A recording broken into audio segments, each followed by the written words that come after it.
Olá, eu sou Ana Luísa Prudente, este é o Planeta Cívico, a sua comunidade de empreendedores de impacto cívico socioambiental. O Cívico é uma comunidade que trabalha para gerar um impacto positivo no mundo. Nosso podcast abre diálogos e dá força para as inúmeras transformações que estão acontecendo aqui e pelo mundo.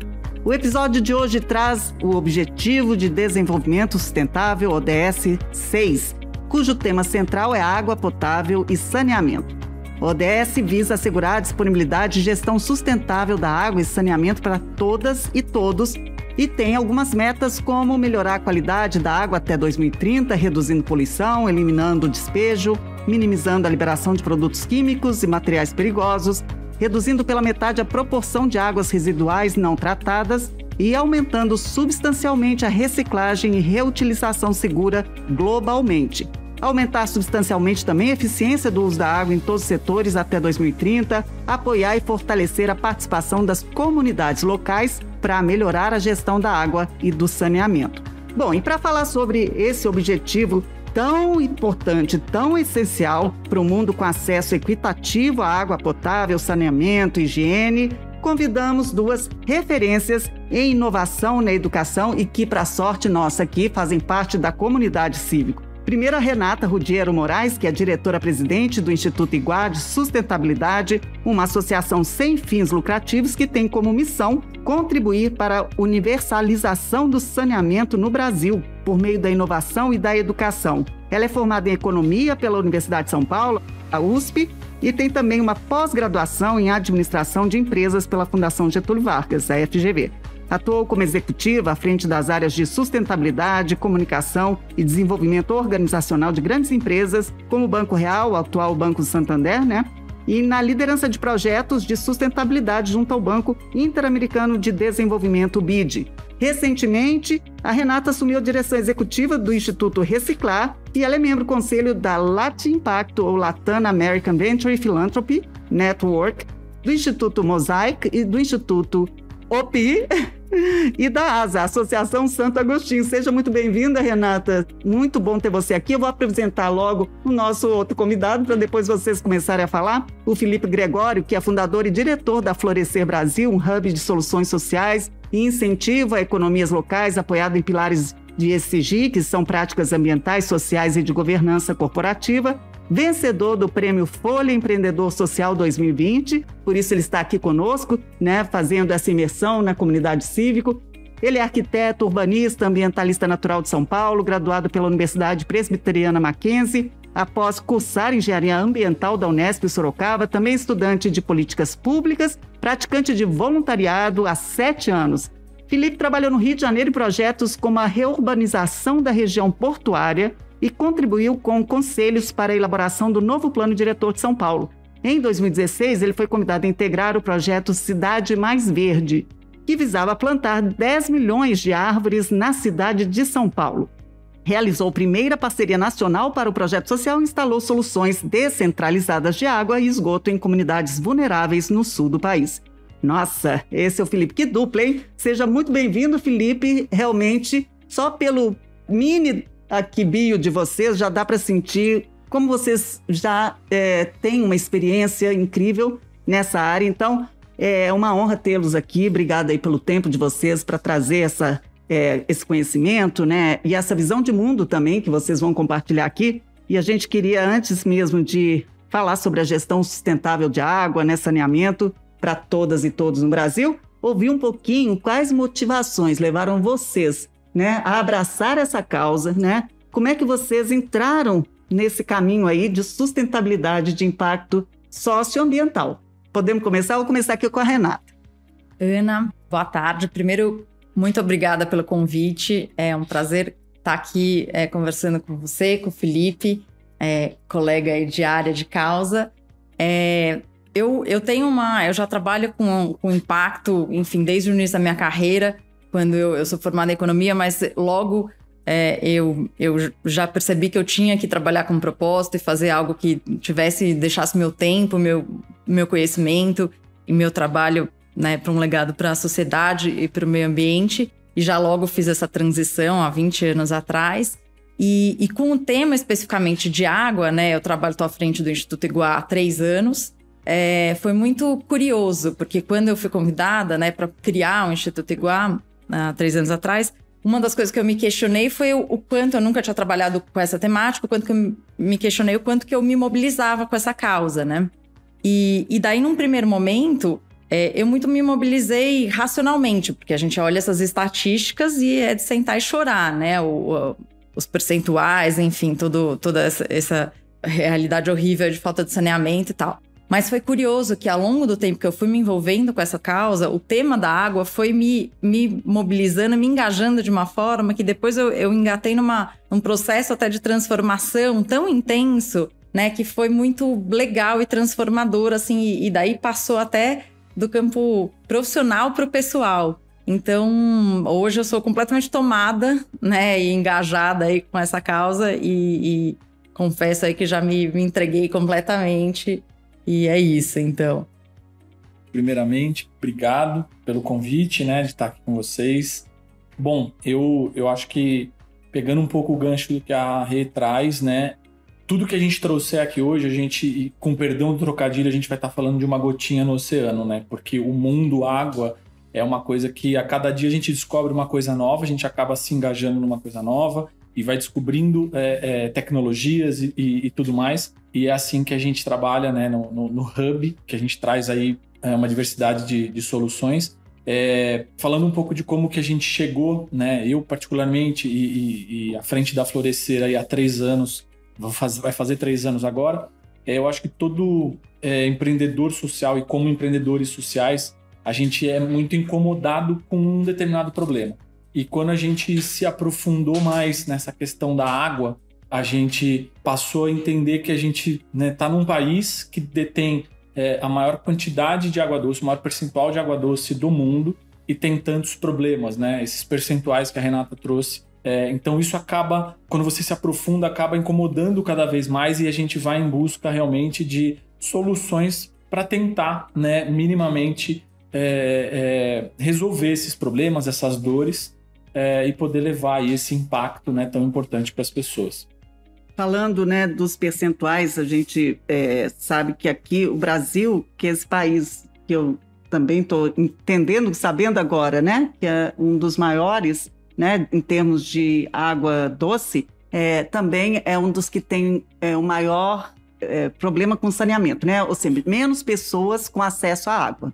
Então a gente entende que a água é um elemento essencial na vida das pessoas, imagina até na pandemia o quanto isso foi falado, né, da importância, né? Como é que vocês acreditam que o trabalho de vocês impacta diretamente nisso? Queria entender um pouco, assim, como é que o Instituto Iguá, Florescer, né, fazem com que mais pessoas, ou pelo menos, né, algumas comunidades tenham acesso a esse tão importante aspecto, né, essencial da vida.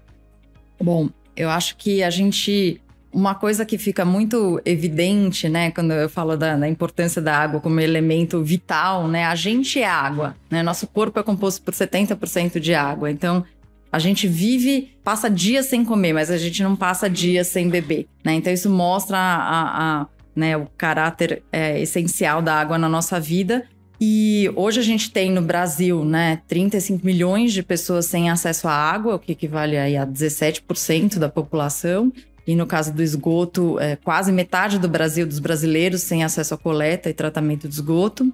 O que a gente vem buscando fazer, lógico que esses percentuais, essa quantidade de pessoas estão distribuídas em realidades muito distintas, né, entre áreas urbanas e rurais. Então, só para você ter uma ideia, desses 35 milhões de pessoas, mais ou menos 20 milhões estão nas áreas rurais e 15 milhões nas áreas urbanas, que tem contextos muito distintos, né? Áreas rurais são áreas dispersas, isoladas, onde é muito difícil você construir redes, né? Você não consegue dar viabilidade econômica para levar redes para ir até cada um desses lugares, coletar o esgoto, tratar, né? Levar para grandes estações e tratar. Então, você precisa, de fato, nesses contextos, desenvolver tecnologias descentralizadas, né? O Instituto vem buscando fomentar muito isso e apoiar organizações que estejam desenvolvendo e implementando essas tecnologias. E no contexto urbano também é um outro tipo de desafio, porque quando a gente pega comunidades vulneráveis, favelas no contexto urbano, a gente tem um adensamento muito grande, né? Então você tem uma dificuldade de entrar com as redes, né, como é no resto da cidade,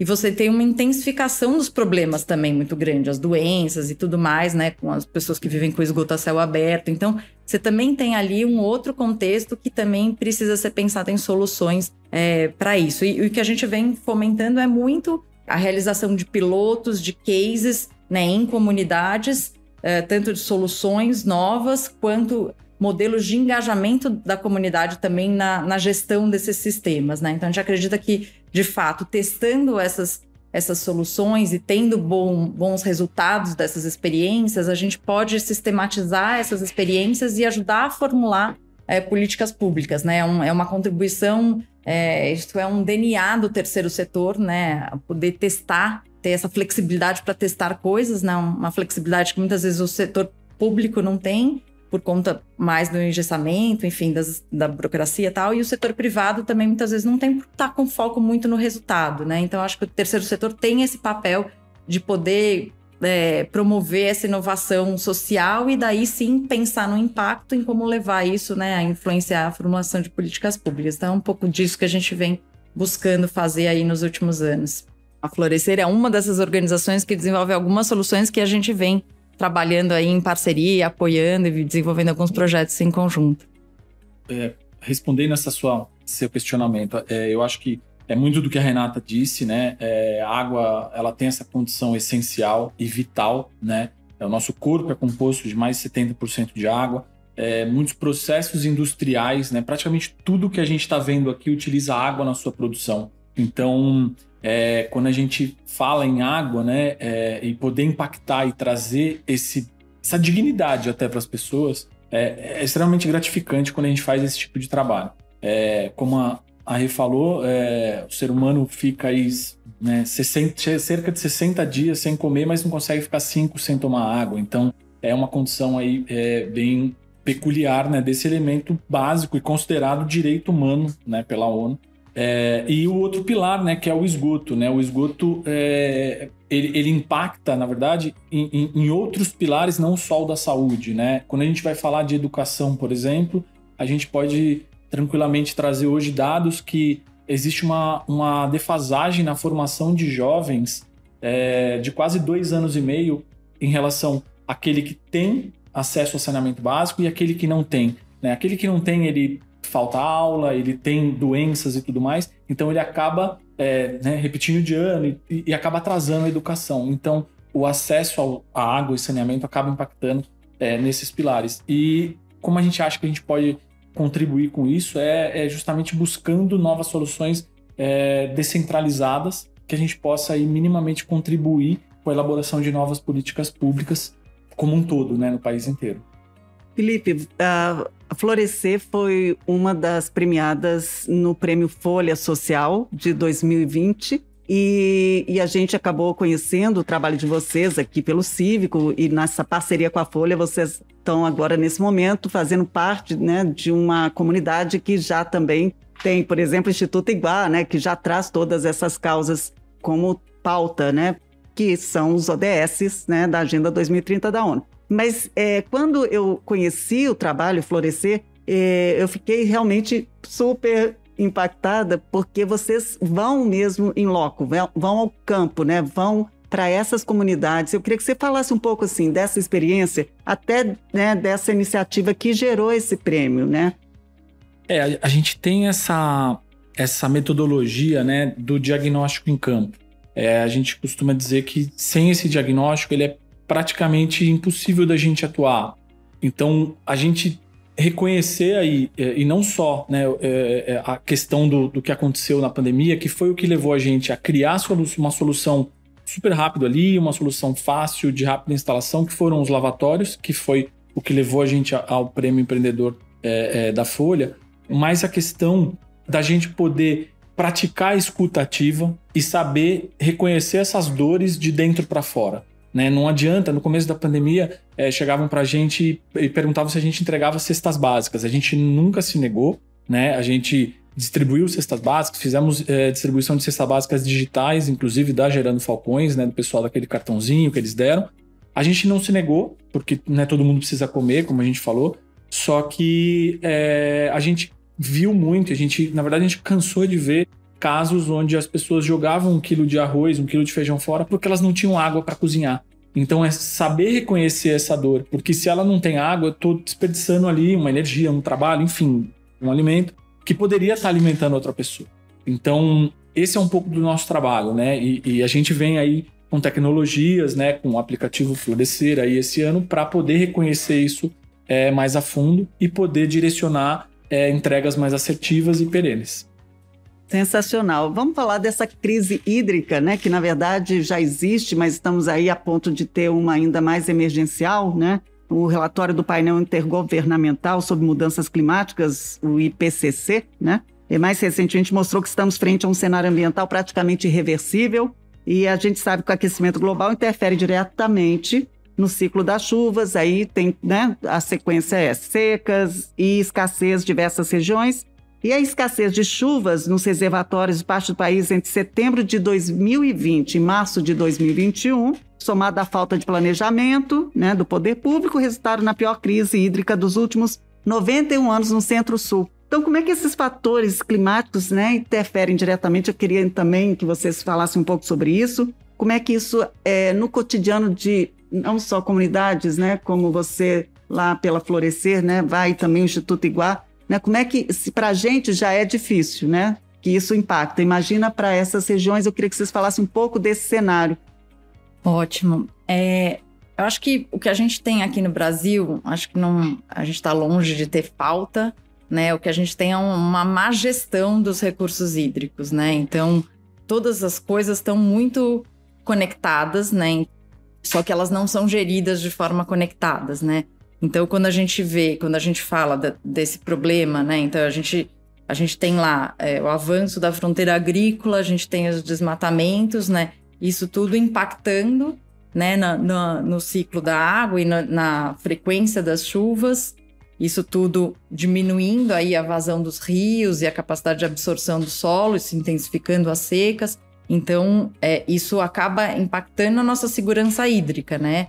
E daí, muitas vezes, as pessoas não associam, né, a Amazônia com a seca aqui, né? Então, tem essa falta de associação, tanto da interligação dessas coisas, tanto quanto da geografia, né? Então, tudo tá conectado. E eu tô falando dessa desassociação da sociedade como um todo. E do ponto de vista do poder público também, né? Mesmo quem tá fazendo a gestão, a gente precisa melhorar a governança, né, da gestão dos recursos hídricos. Então, a eficiência do uso da água, a segurança hídrica, que é a gente manter as bacias, né, então garantir a preservação das bacias para a gente manter o abastecimento constante e o acesso, lógico, porque também a falta de acesso à água e saneamento, você constantemente despejando esgoto na natureza sem tratar, você está poluindo, né, então essas coisas todas estão conectadas e têm que ser tratadas conjuntamente. Então, o meu entendimento é um trabalho de gestão e visão de segurança hídrica como um todo. Mas então, o que falta, Renata, assim, e Felipe, nessa gestão? É gente capacitada? É vontade política? O que pega nisso aí? Porque, né, tá claro que é uma questão mesmo de saber gerir, né, uma situação de um país com tanta abundância, né, no que diz respeito à água. Eu acho que é um conjunto de fatores, mas pensando na questão de formação de equipes e principalmente de gestores públicos, né, o que a gente vê por exemplo, no caso do saneamento, o saneamento hoje ele é de responsabilidade do município. E a gente tem hoje no Brasil, a maior parte dos municípios, aqui não tenho de cabeça números, mas são municípios pequenos, cujos prefeitos, enfim, que são eleitos, muitas vezes não são preparados para esse cargo, né? Então, a gente tem... outro dia eu ouvi uma informação de um trabalho que estava sendo feito de capacitação com prefeitos que estavam no 2º ano de mandato, né? Um grupo de prefeitos de municípios pequenos.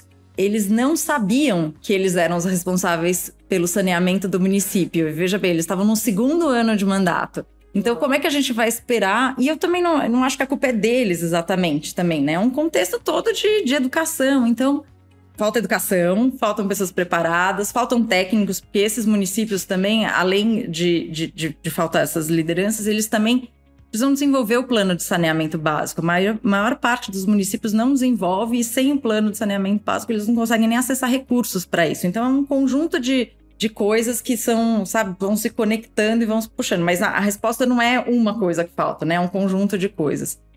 Eu acho que, além de tudo isso que a Renata trouxe, né, dos mais de 5.570 municípios que a gente tem, trazendo um pouco desse número, eu acho que falta o continuismo, né? A cada 4 anos a gente tem o problema de trocar cadeira, né? E quando muito, 8 anos. Então, a gente tem prioridades num governo, seja ele, né, municipal, estadual ou federal, e essas prioridades vão ficando pelo caminho. Então, não existe, né, uma política sólida acerca dessa temática que a gente está falando, assim como tantas outras, quando não tem o continuismo. Então, fica muito difícil, né? Entra um, sai outro, cada um com a sua prioridade.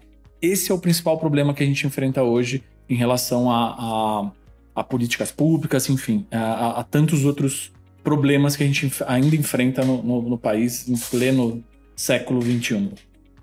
Acho que tem uma informação, né? Quando a gente pensa no investimento em saneamento, já existem dados que mostram que a cada R$1 investido, você economiza 4 em saúde, em despesas de saúde. Então, é um investimento que mais, né, se viabiliza totalmente. Agora, do ponto de vista da cabeça de alguns gestores públicos, é bem isso que o Felipe falou. É um investimento que muitas vezes não dá volta, entre aspas, porque é algo que está enterrado, é algo de longo prazo e é um impacto que não é tão visível para as pessoas, né? Que é a redução das doenças. É mais fácil ele gastar com uma obra de hospital, né? E daí você tem lá, em muitos lugares, até sobra de leitos, né? Enquanto que você poderia muito mais estar investindo em saneamento e evitando que essas doenças acontecessem.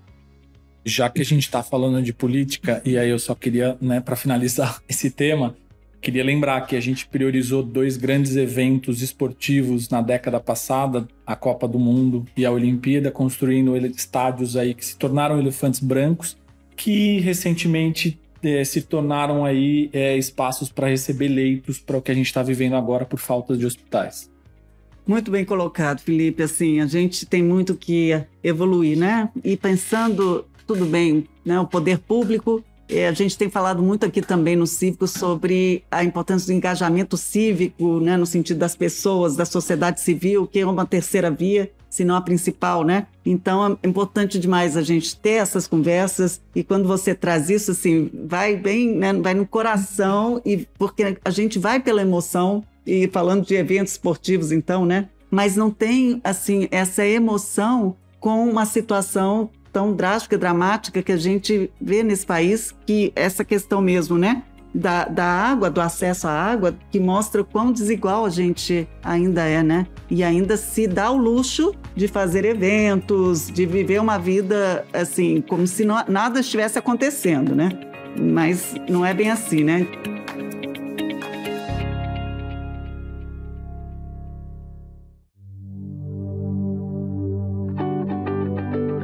Essa questão do aquecimento, né, e tudo mais que a gente está vivendo de crise hídrica, existem dados e estudos que mostram que para cada grau que aumenta na superfície do planeta, a atmosfera ela acaba chupando mais 7% de precipitação. Então isso vira cíclico. O que isso significa, na verdade? Chuvas mais fortes, só que menos frequentes. E secas mais prolongadas. Então isso acaba virando uma bola de neve. Alguns cientistas alertam que a gente está entrando na 6ª extinção em massa. Nós tivemos durante 450 milhões de anos 5 grandes extinções de massa. E toda vez que isso acontece, a química do planeta ela muda de uma maneira muito rápida. E depois que isso ocorre, na verdade, para a gente ter seres vivos no planeta de novo, demora cerca de 10 milhões de anos. Então é muito sério sim o que a gente está vivendo, a gente tem que levantar essa bandeira cada vez mais, porque se a gente não mudar a nossa maneira de consumir, enfim, e de tantas outras coisas, talvez os nossos filhos vão ter muitos problemas daqui 35, 40 anos. E tá logo aí, né? Tá muito aí, né? Tá muito logo aí. E aí a gente está falando aqui, falamos, né, do setor, né, público, do poder público, e a gente também pode falar de um outro ator que é fundamental nessa mudança, que são as empresas, né? As empresas que hoje já estão agora muito voltadas, pelo menos já entendendo que elas precisam agir ou ter uma outra atitude, porque hoje já não dá mais para não falar sobre práticas do ESG, né? Que está sendo tão colocado aí, que é práticas que tem impacto ambiental, social, de governança, né? Que a gente está falando assim. E muitas já utilizam águas de reuso, né? Mas essa não é a regra, né, entre as instituições. Está se falando muito, mas na prática ainda a gente não vê, né? Como é que a gente pode trabalhar esse pensamento nas corporações? Como é que vocês acham que a gente pode mostrar que esse investimento que você trouxe até, né, Renata, cada R$1 investido na saúde equivale, né, a 4, porque você evita que mais pessoas sejam hospitalizadas ou tenham que fazer algum tratamento. Como é que vocês acham que a gente pode fazer esse diálogo, né, chegar nessas empresas com essa pauta? Agora eu vou resgatar um pouco o meu lado economista. Acho que juntando isso e até com minha trajetória de ter trabalhado muito tempo com sustentabilidade no mundo corporativo, eu tenho uma visão de que uma das coisas a gente está chegando agora, que é quando esse tema chega no mercado de capitais e começa a afetar a capacidade de atrair capital da empresa, né? Então, é isso que a gente está vendo com essa onda ESG, né? Eu acho que o próximo momento, assim, e que daí eu acho que é a virada de chave, é quando, e daí vou trazer um conceito da economia, que é o conceito das externalidades, né? Porque até hoje a gente causa impactos no meio ambiente e nem sempre a gente internaliza esses custos, né, que a gente está gerando para a sociedade e para o meio ambiente. A partir do momento em que isso tiver contabilizado e tiver que ser custeado pelas empresas, as empresas que tiverem um impacto maior vão ter menos retorno, né? E daí você começa a mexer no bolso. Então, é isso que ao longo do tempo está acontecendo, né? À medida que a gente vai trazendo isso para dentro do negócio, né? Num processo, né? Então, quando a gente passa a calcular a pegada hídrica das empresas, elas têm que passar a pensar, né, na eficiência hídrica, no quanto que elas estão contribuindo para a segurança hídrica, se elas são fortes consumidoras, né, de água, quanto que elas estão garantindo a manutenção das bacias da onde elas estão retirando. Se elas usam muito água, quanto que elas estão garantindo processos mais eficientes para reusar água e para usar menos, né? Então, essa pegada hídrica e olhando não só o processo produtivo delas, mas de toda a cadeia, né? Então, esse olhar que cada vez está mais sendo intensificado e sendo trazido para dentro, eu acho que é o que, de fato, vai mexer na conta, sabe? E daí muda o comportamento. Além da pressão e conscientização da sociedade, que também vai ganhando uma percepção e uma atitude mais ativa nesse sentido, né? Eu admiro, né, todo esse olhar da Rê em relação a corporativismo e tudo mais. Aí eu vou falar mais um pouco do nosso olhar, né, como Florescer, que vai muito mais para a ponta e tudo mais. Então, eu acredito que com muita conscientização e sensibilização acerca da preservação das águas, a gente vai conseguir trazer tanto para as empresas como para as comunidades, né, que estão recebendo esses projetos, coisas novas, projetos inovadores, tecnologias, e muitas vezes menos é mais, né? Essa máxima ela é válida para isso que a gente está falando. A gente esteve numa situação recentemente em Macapá e a gente recebeu diretores de um banco de desenvolvimento sustentável. E passando ali pelo local, eles comentaram, né? Perguntaram quanto que a gente tinha usado de recurso para fazer aquele projeto, né? Da onde tinha vindo, veio de uma iniciativa privada, parceira, mas e quando a gente falou o valor, eles falaram só, né? E vocês fizeram, né, essa simplicidade no sentido de promover o acesso à água para essas pessoas, né? Para dentro de cada casa com esse recurso. E aí eu me lembro que eles comentaram, nossa, a gente recebe tanta gente, a gente faz tantas reuniões e as pessoas apresentam projetos, né, high-tech, isso, tech e não sei o quê, e custam bilhões e vocês estão usando tão pouco aqui para levar o que eu trouxe aqui no começo, né? Dignidade, né, para essas pessoas, porque eles não têm nada, eles não têm acesso à água, moram lá num manancial em cima das palafitas, mas não tem água para tomar.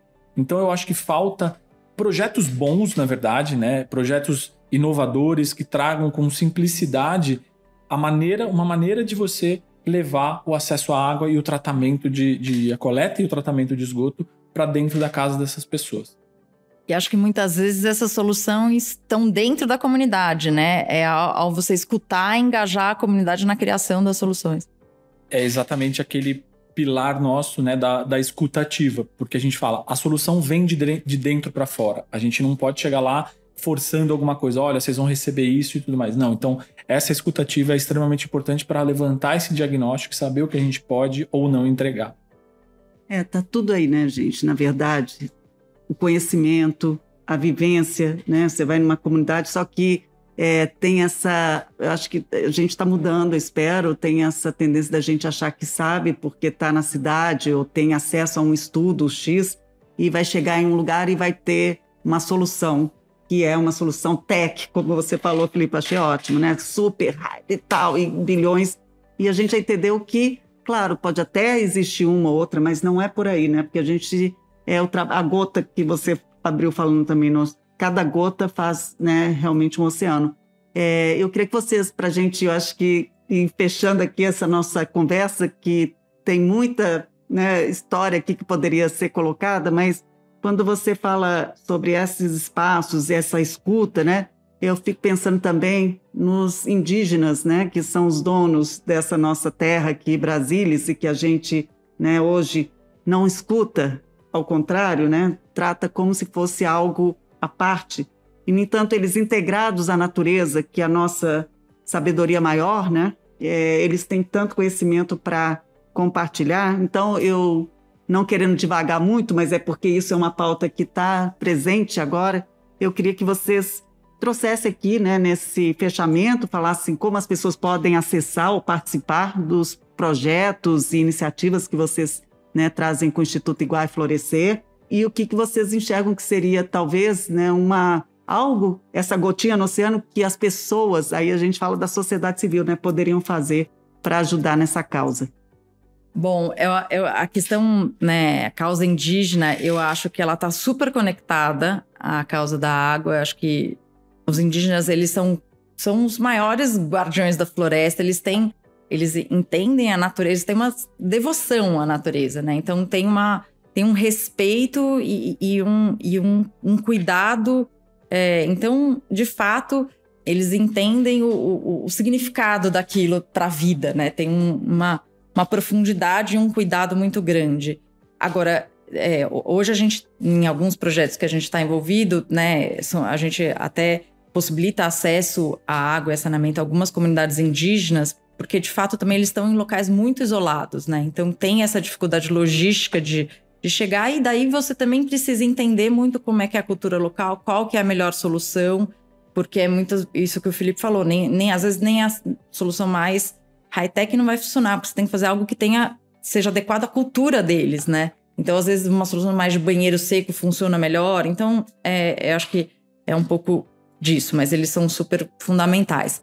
Sobre, né, iniciativas que a gente esteja fazendo que tem a possibilidade de participação, hoje a gente criou, junto com um parceiro que é Climate Ventures, o fundo IPU, Water and Sanitation Venture Philanthropy, que é um fundo voltado para a causa da água e do saneamento, que pretende reunir empresas e pessoas físicas, inclusive, que queiram investir, né, nesse fundo para apoiar organizações sociais e negócios de impacto que estejam desenvolvendo soluções inovadoras ligadas a essa temática. E a ideia é que a gente possa, com isso, fomentar esse ecossistema, né? Que a gente não tenha algumas organizações, mas que a gente tenha soluções já em escala sendo desenvolvidas nesse sentido. E a gente quer fazer isso de forma colaborativa, né? Não só, né, o Instituto ou a Iguai. A gente quer fazer isso juntando o setor como um todo, que a gente acredita que a colaboração permite mudanças sistêmicas, né?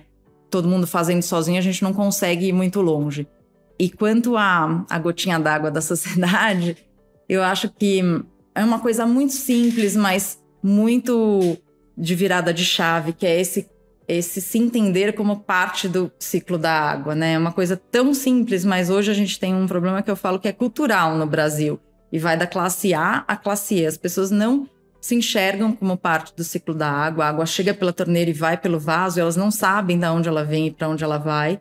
E simplesmente a gente conseguir se enxergar como parte do problema e parte da solução faz toda a diferença, né, na nossa relação com esse elemento e no nosso comportamento. Então, e fazer isso, trazer essa consciência para as crianças desde pequenas, né? Então, acho que a gente trabalhar essa educação desde os pequenininhos e essa integração com a natureza, a gente acredita muito nisso e tem trabalhado para isso. O desperdício também, né? Acho que o consumo da água...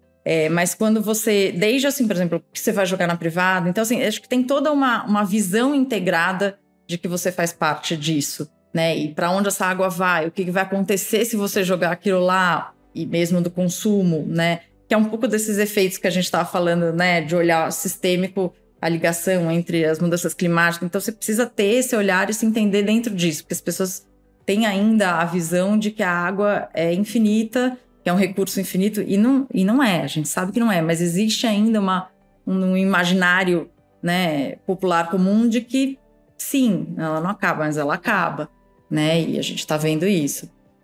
Indígenas. Bom, a gente fez um trabalho, estamos partindo para o segundo trabalho com indígenas, e é basicamente isso que a Renata trouxe, né, eu acho que tem, além de todos esses pontos que ela tocou, tem uma questão de ancestralidade na questão indígena, então eles têm um respeito e uma devoção enorme por qualquer elemento da natureza, né? Desde uma planta a qualquer coisinha. Então a gente fez um trabalho aqui na aldeia Tecoá Itacupê, aqui no Pico do Jaraguá, que inclusive, coincidentemente, nós fizemos uma postagem hoje porque eles estão sofrendo muito com uma queimada que está tendo no Pico do Jaraguá e está pegando a reserva deles. Então eles estão ali, eles resistem, né? Como a gente falou, eles estão aqui muito antes da gente de descobrirem a gente, né? Então eles são a nossa essência, né? Os reais brasileiros ali, vamos dizer assim. O meu último sobrenome é Silva, e outro dia eu fui estudar o sobrenome, significa que é aquele que vem da selva, né? Então eu acredito que vem aí dessa ancestralidade toda. Eu não sabia e fui olhar e achei muito interessante. E agora a gente está trabalhando a questão dos refugiados indígenas lá em Roraima, que é uma questão peculiar, é uma questão que eles acabam não se misturando muito com os refugiados, vamos dizer assim, cidadãos normais, né? Mas então eles têm lá a zona de refúgio deles, que eles construíram a área de refúgio deles. E aí tem a questão da logística que a Renata trouxe. Só para vocês terem ideia, a gente está mandando para lá 5 biotratos, né, nossos, que tratam o esgoto deles, que vão tratar esse esgoto deles, que foi o que a gente fez aqui na aldeia do Jaraguá. E essa questão logística, só o frete para mandar esses biodigestores, né, que são biodigestores, para lá, acabou ficando mais caro do que os biodigestores em si. Então, a questão logística é muito complicada, sim. Mas para a gente, né, finalizar um pouco do que a gente falou aqui, tudo, eu acho que tem um dado só que é uma visão nossa, né? Quando se fala em 100 milhões de pessoas, cerca de 100 milhões de pessoas sem acesso a tratamento de esgoto e 35 milhões sem acesso a água encanada, a nossa opinião, na verdade, é que esses 35 milhões, na verdade, eles são muito mais. Por quê? Quando a gente encontra, e a gente passou por diversas comunidades aqui em São Paulo, inclusive, que existe a rede de abastecimento de água, mas ele recebe a água com uma intermitência absurda. Então as pessoas recebem água às vezes nem uma vez por semana.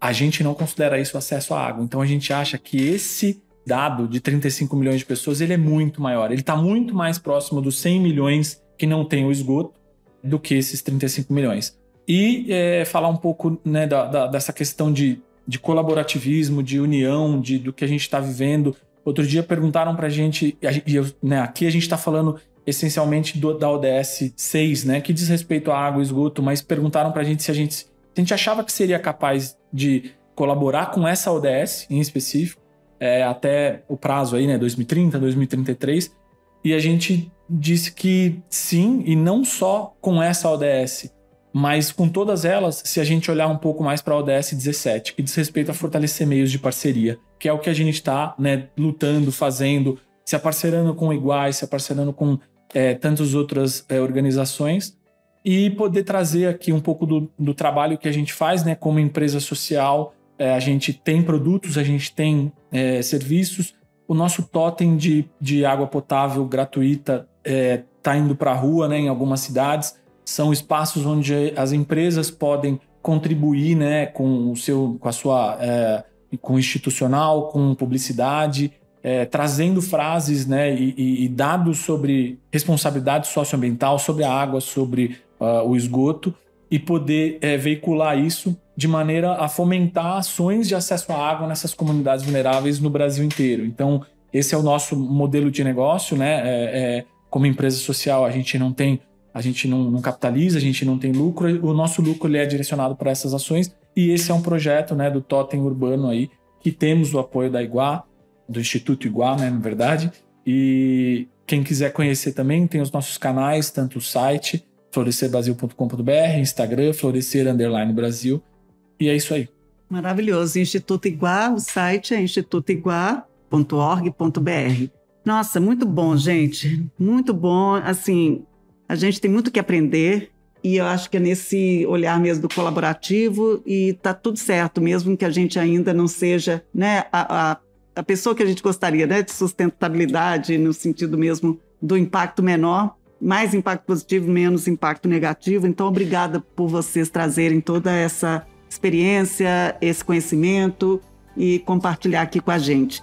A gente termina por aqui. Eu sou Ana Luísa Prudente. Esse foi o Planeta Cívico, a sua comunidade de empreendedores de impacto cívico socioambiental. Acompanhe a gente nas redes sociais, @CívicoBR. Acesse também o nosso site, civico.net. Nossos programas são mensais. Vamos nos ver sempre na última sexta-feira do mês. O podcast Planeta Cívico é produzido pela agência Digitale. Acesse digitale.com.br/podcast.